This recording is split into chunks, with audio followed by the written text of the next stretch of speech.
Hey everyone, welcome back to Managing Your Business by the Numbers. Have you ever sent an email, waited for a reply, and found yourself wishing you had just picked up the phone instead?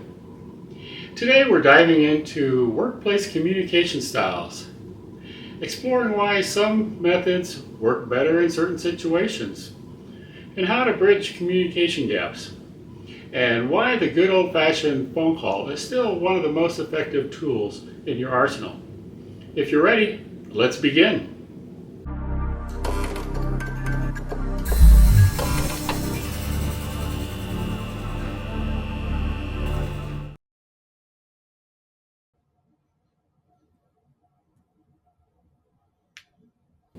Communication in the workplace has come a long way. Decades ago, everything was done in person or over the phone. Then email took center stage, and more recently, messaging apps like Slack and Teams have transformed the way we collaborate. While these tools are invaluable, they've also created a new challenge: knowing which method to use and when. This isn't a matter of technology skills.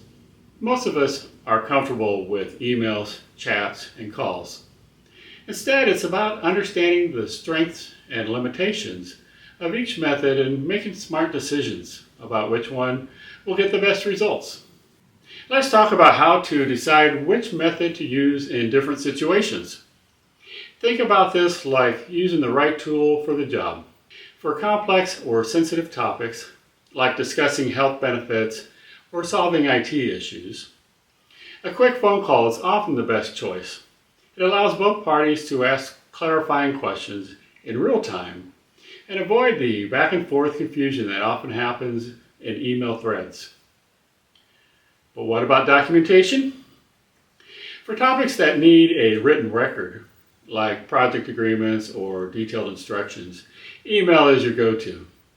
It's not about replacing the phone call, but complementing it. You can have a verbal conversation to resolve the issue quickly, then follow it up with a recap email to ensure everything is documented. And for those quick day-to-day interactions, messaging apps like Slack or Teams are perfect. They let you send a short note, ask a question, or share a quick update without disrupting everyone's workflow. By understanding the strengths of each communication method, you can make smarter decisions that save time and reduce misunderstandings. Of course, communication isn't one size fits all. Who you're speaking with plays a big role in deciding how to communicate. For instance, if you're working with an executive, they might prefer a concise verbal update rather than a long email. For example, instead of sending a detailed breakdown of every task your team is working on, a quick phone call summarizing the project's progress might be more appreciated.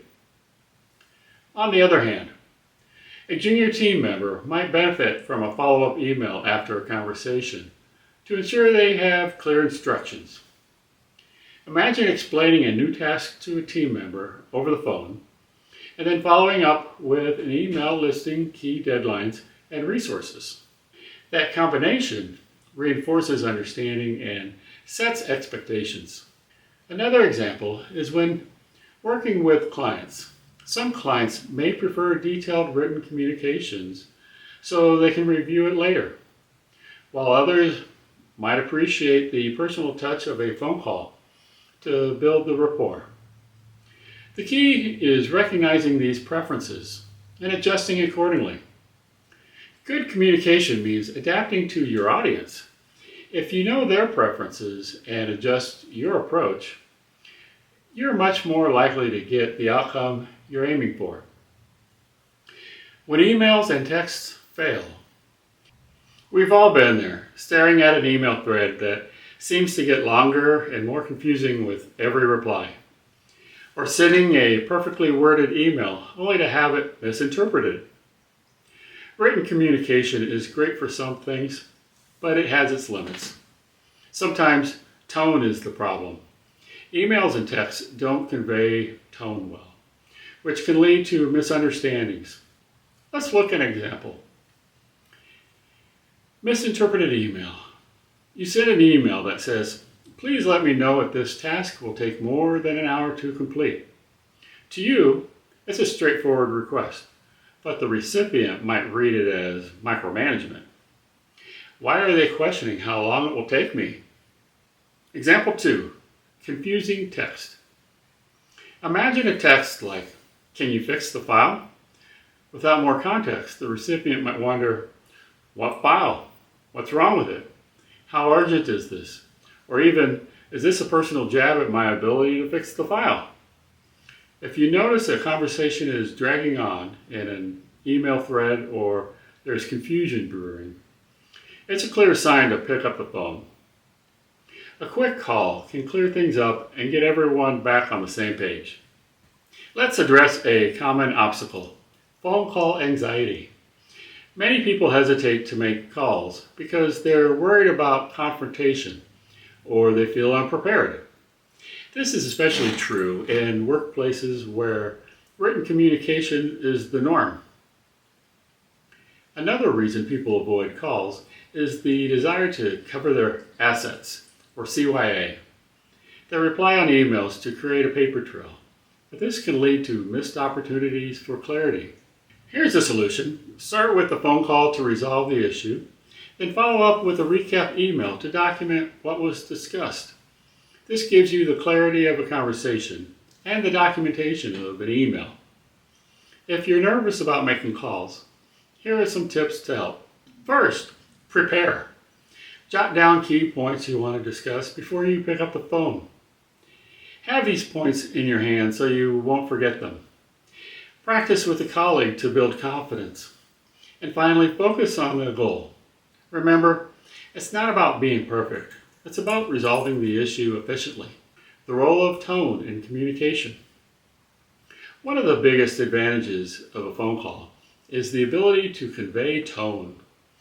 While emails and texts can be misinterpreted, your voice can communicate empathy, urgency, or enthusiasm, things that the written words often fail to capture. Imagine giving feedback to a colleague. Over email, it might come across as cold or critical, even if that wasn't your intention.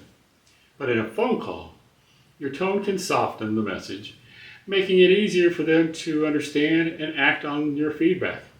Tone matters, especially in sensitive or high-stakes situations. It can be the difference between resolving an issue and creating unnecessary tension. Effective communication as a leadership skill. Good communication isn't just a tool. It's a critical leadership skill. As a leader, you set the tone for how your team communicates. If you model flexibility and make smart choices about communication methods, your team will follow suit. Leaders who know when to send an email, when to pick up the phone, and when to meet in person create a more adaptable and responsive team culture. By demonstrating effective communication, you empower your team to do the same. Communication is at the heart of every successful workplace. Whether it's an email, a chat, or a phone call, choosing the right method for the situation can make all the difference. So next time you're stuck in a long email chain or dealing with a complex issue, consider picking up the phone. You might be surprised at how much faster and clearer things can become. Thanks for watching. If you found this helpful, don't forget to like and subscribe for more videos on managing your business by the numbers. And until then, have a great day.